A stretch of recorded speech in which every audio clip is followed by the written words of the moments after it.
Let's Talk episode 2. I have with me the one and only RJ_Zards on Instagram. How you doing today, guys? What's up, man? The idea behind this video today is to give you guys a small insight on new Pokemon set releases and the hype that surrounds new releases in Pokemon. Everyone is right now talking about the new Charizard release in the new set, Hidden Fates. This one right here, it's a reprint of the Sun and Moon Burning Shadows one in a shiny format. I don't have the Burning Shadows one, but it's completely similar, just instead of Rainbow Rare in this format, it's a shiny. Definitely an amazing and beautiful artwork, something everybody's looking for. Some people is ripping packs left and right to pull it. I personally had to go through at least 300 packs to get 2 of them, and they look definitely like 10 candidates. Every single one that have come out looks definitely like a 9 and 10. The print run on this set is impeccable. I don't know what you think, RJ. It's amazing. I don't think we've seen Pokemon print a set like this in English in a long time, if ever, to be honest with you. Like everybody always said, the Black Label card is something that is unattainable from an English card, and a lot of people, when they do get it, it's a super rare thing. And this set, as soon as we saw that first one come out, I thought to myself, the amazing print quality on the production of this set, we're guaranteed to see more. 100%. What did you think? 100%, man. It was definitely some of the nicest quality prints I have seen. I have opened, like you, probably over 200 packs for myself, and I can completely agree that every single copy of the hollows, and I am showing them right off right now, like you can definitely see most of them is 9s and 10s, and the only thing has been centration, I guess, in my opinion. Like no white dots, no print lines, nothing, just centration. Absolutely. And I find with the centration, it's either super subtle or just extreme. Exactly. Right? Exactly. But yeah, when it comes to the hype surrounding the new Charizard right now, it's been immense, and the price fluctuation have been insane the past months since the set have been announced and released in the pin collection and allocation on those pin boxes, and then the bigger release of the 4-pack. What was it? The 4-pack. The tins. Yeah, the tins. Yeah, the tins that came out, and now the hype started about. All the hype is now about the Elite Trainer boxes, because that's the only way you get the shattered hollow trio of the birds, right? Right. Now, what I think with these pin boxes that have come out and the under allocation with that, I think the biggest part of that is the fact that they thought it was just going to be another set such as Generations, and the hype behind Generations was pretty good. And I can admit myself, I bought a lot of it. How about yourself? 100%. Generations, it was a lot of fun. It was a great set. One of my favorite sets. It didn't have a Charizard with this hype behind it, though, is the thing, right? Yeah. So once that Charizard was revealed and we all knew about the one in Japanese, I have PSA 10s myself for the one in Japanese. It's a great card, amazing art. Nobody thought it was going to be produced in English. True. Next thing, once the set was released, these pin boxes and the cards were starting to be pulled, and the print production was seen how amazing the quality was. It was just everybody wanted to open these pin boxes now. 100%. And all of a sudden, targets were cleared out.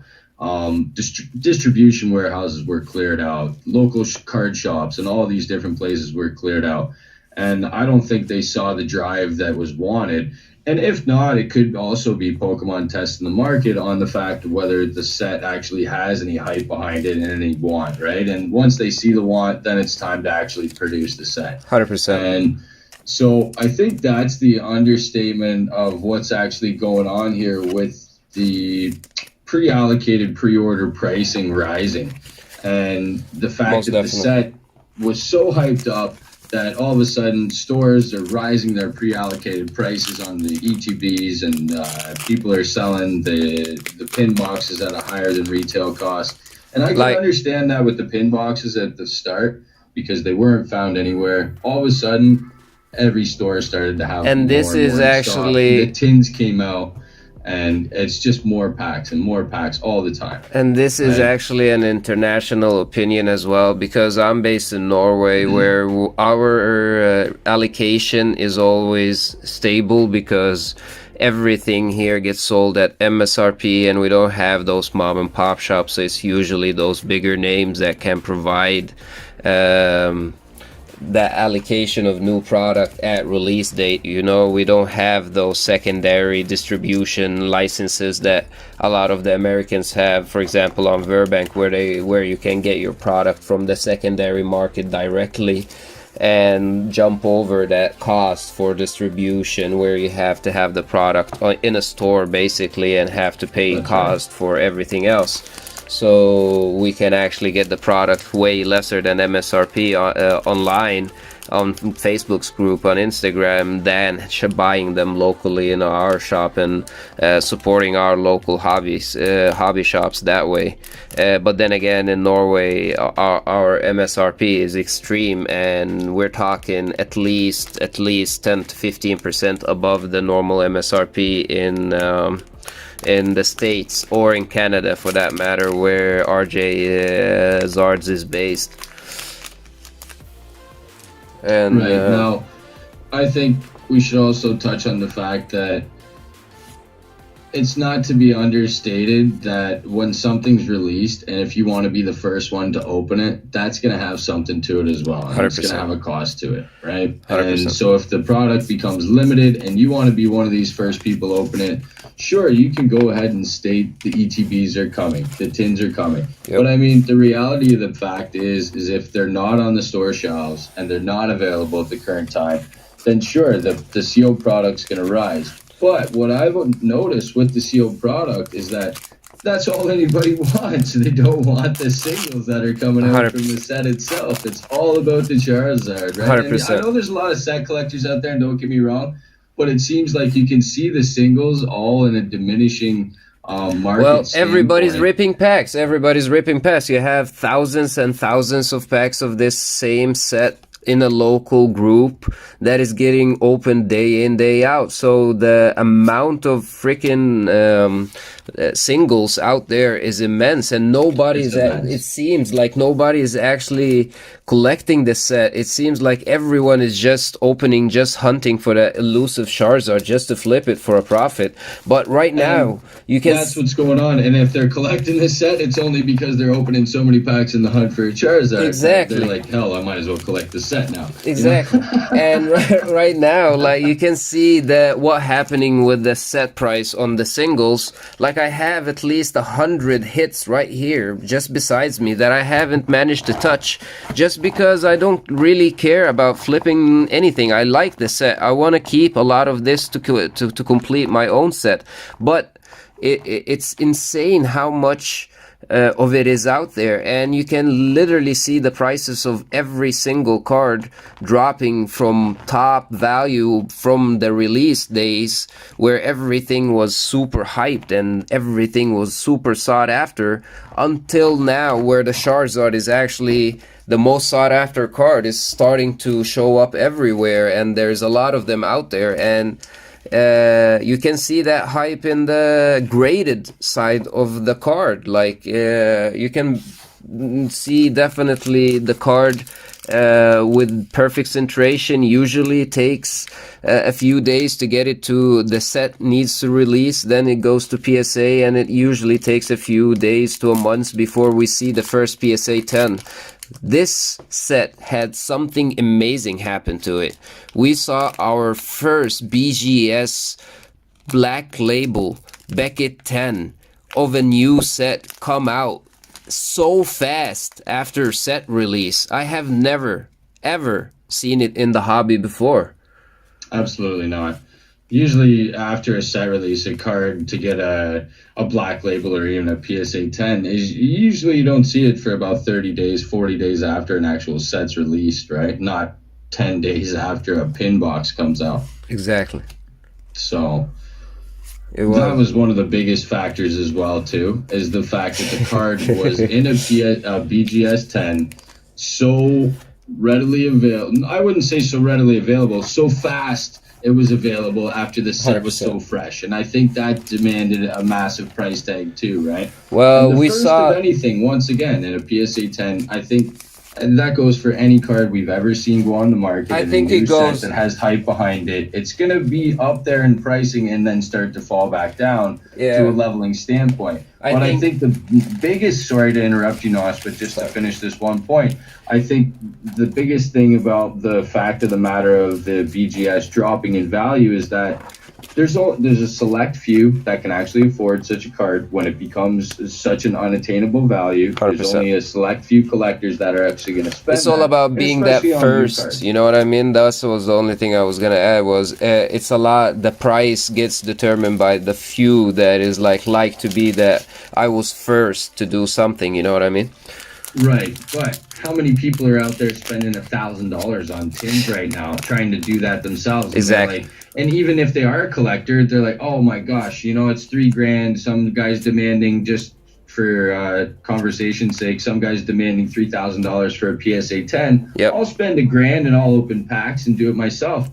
Well, much cheaper. I have a friend, he said to me, RJ, how many packs you opened before you pulled your first Charizard? I said, I think it was about 150. I said to him, how many did you open? He said, I'm at 600 and I haven't pulled the Charizard. Jesus I thought, oh my Christ. gosh. Oh my gosh. That's gotta hurt. Yep. That's gotta hurt. Yep. Because prices on the pack on average is what, $4, $5 at least when $4, yeah, exactly. Yeah. And I mean, maybe he's getting them wholesale because he's getting them at a tins or something like that. Right. That's but then again, what's that? Like $3? Lower ratio. Then what? $3? You know what I mean? It's not that like 3 multiplied by 6. We're talking $1,800 just to get that elusive Zards. How many hits did he actually get, and how much money can he recuperate from those $1,800? You know what I mean? Wow, that's it. Yeah, like that's another story. And that's the thing I'm saying. Like, I got piles of these singles sitting here in front of me, and yeah, it seems everybody just wants the Charizard and they're pulling everything else on the way to get it, right? And you know, I know there's lots of other people out there buying it, and the fact that the set's being more open is the reason why the cards are lowering in value. But what I'm getting at is they were lowering in value prior to the tins coming out. Exactly. That was fast. Right? That was really fast. Very fast. And you can see it on the Charizard as well. First Charizard sold on eBay as raw Zards for around $700, $900. You know what I mean? Just after that Beckett 10 came out, a lot of people, just like you said, started ripping packs, trying to find those elusive Hidden Fates packs just to get that Charizard. And it was a crazy experience to watch how many packs. I think Pokemon Company didn't actually think that this was gonna happen with this set. I don't know because of 100%. Amount of allocation. I don't think that they saw it coming at all. Obviously, they planned a lot of promotional boxes when you can see the different boxes that are coming out, such as the pin box, the ETB, then you have that the Pokeball collection. And what's coming after that? You have the Rayquaza box, the Zoroark box, and there's another box as well. I think it's a Metagross possibly, right? And those come with 15 packs. They have released. It's a new release as well. You don't usually get those boxes with 15 packs in them. That's a brand new setup, if I'm not mistaken. That's right. So, and you know, the fact of the matter is I've said to people that sit on new product and they think it's a good idea to sit on new product. Sure, you can do that, but you're looking at such a long-term turnover and you're sitting on new product, because as soon as Pokemon sees any sort of drive behind a set, they're going to print the stink out of that set. And Roaring Skies. Better terms, that's what I'm going to say there. But yeah, they're literally just going to print it to bits. Roaring Skies 2.0. Well, I think we've already heard there's more pin boxes coming out. And do you think the pin box hit ratio is going to be as good as it was the first time I don't believe so. I highly doubt it. I highly doubt it too. because everybody now is expecting something, and we never know. It might be higher. It might be that they dropped the Zard because why did they reprint Roaring Skies? In their opinion, it was the Shaman. The poor 8-year-olds couldn't have the Shaman EX full art or whatever it was. You know what I mean? It was a $60-$80 card at it. And they were like, all right, let's reprint the shiznit out of the set, and everybody gets a Shaman. How? Now we were gonna reprint it in a premium box. You know what I mean? Right. The same way they did with the Tapu Lele.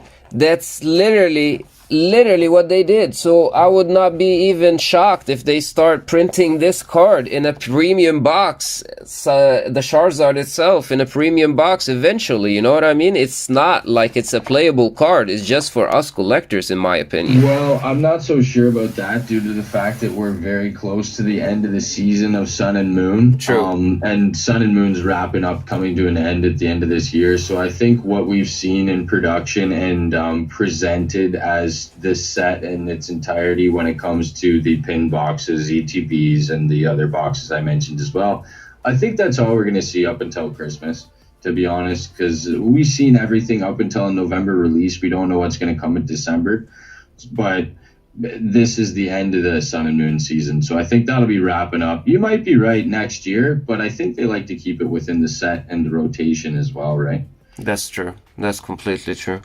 I don't believe that they will reprint the set completely, but you know as well as I that, like, with Shining Legends, with Generations, with all those extra sets, they usually print a lot more of the ETBs, and they usually available for at least 1 to 2 years after set release, in restocking at distribution level. But I can, in all honesty, say that Generations was prior to Pokemon Go, as well as Evolutions. True. So, that being said, there's a lot more drive behind the Pokemon as a whole at this point, too, right? Exactly. I know myself, I think I opened like 23 of those Mew boxes, and I wasn't even a crazy collector at that point. I had a lot of fun with Generations. Me too. I wasn't even hunting anything. I was just, oh my gosh, you get 2 EXs in a box. This is amazing. The hit ratio was incredible. It's not like first time Pokemon does a set like that where the hit ratio is way better than a normal booster box. You know what I mean? Generations, we had legendary treasures in black and white, and that set came out in a booster box as well. We had Shining Legends where the hit ratio was above. We had not Dragon Frontiers, my bad. What was it? The last one, the purple Elite Trainer boxes, the Dragon Majesty. Dragon Majesty. That set was sadly trash, and I think they got stuck with a lot of overstock of that product. Well, it was another one of those ones where it was underproduced at the start, and then all of a sudden it had all this drive behind it, because it was select few items, and then just produced to bits. 100%. And then, unfortunately, I think that's what happened here with sets like that. The set wasn't that great distributors either. Don't want to overstock, and that's why they're under allocated on a set like this, is because of previous situations of Dragon Majesty. And you know how it is with stores. Like, stores has that much money to spend on new product. They can't buy everything in huge amounts. Like, they need to know that this product will sell out. Like, would you believe a mom and pop shop is stocking in on Hidden Fates from distribution the same way they were doing on Dragon's Majesty? Obviously not. Well, that's right. And, you know, I think the fact that there's so many boxes that get released again and again and again, every 2 weeks there's a new item coming out, or every 3 weeks, whether it be a Mewtwo GX promo box, it's something that's irrelevant to Hidden Fates. I'm just saying, as a whole, they're always coming out with something, and the little stores have a struggle with that, especially if you come in as a customer and you request something. Do you have a Tyranitar EX box, sir?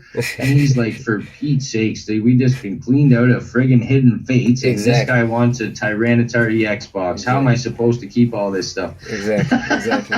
Like, if you're not a big name store like Target and Walmart and those big names that can actually have a third party party distribution facility that come into your store and restock your shelves with the new products at release dates, you will never ever manage to keep up.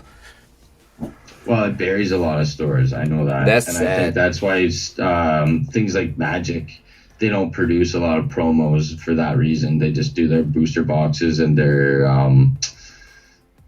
trainer decks and things like that. Their Yep. 2-player promo decks. From what I understand, I'm not a Magic guy, so Me I can't neither. quote that. But from what I've seen in stores, I don't see a lot of just promo boxes of this or that because it really takes away from the set itself as a whole, right? 100%. 100%. And I think there's a big outroar in that community when such a thing happens. If we're gonna conclude this conversation, basically we're trying to say, take this conversation with a grain of salt, but tread carefully when it comes to new releases. Don't overpay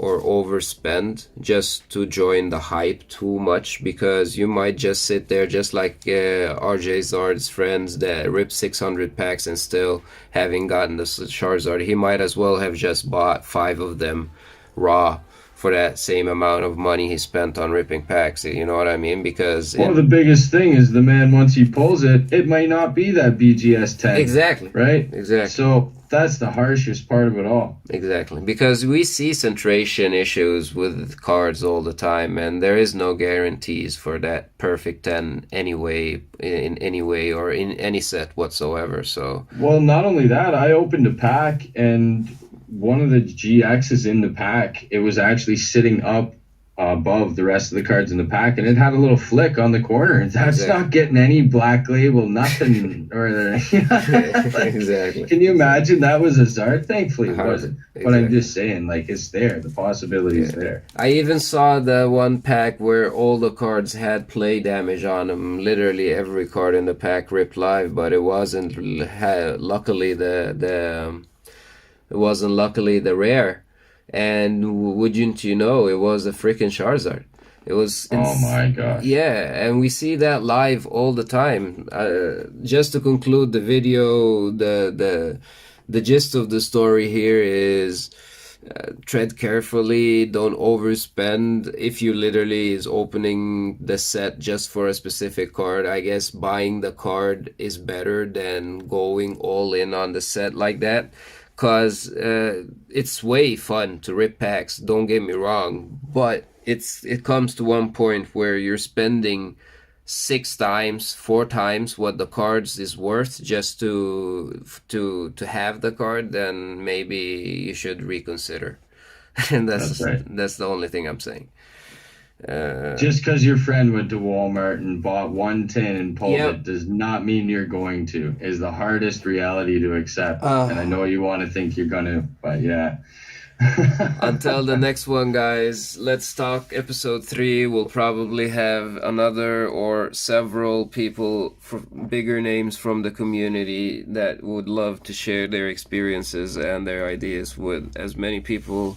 And hopefully this makes more people talk about the reality of the hobby, and maybe we can, as a community, become better and bigger and actually have better conversations than just attacking each other, because there is no reason for doing that, you know.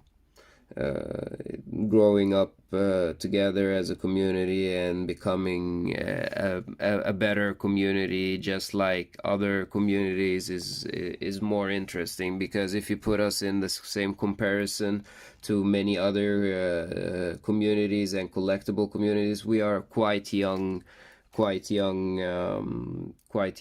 community when it comes to how long Pokemon have existed.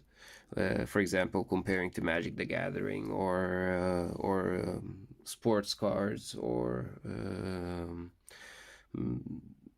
magazines or absolutely. Yeah. RJ _Zards on Instagram is the man to talk to if you need anything or you need any information about Charizards.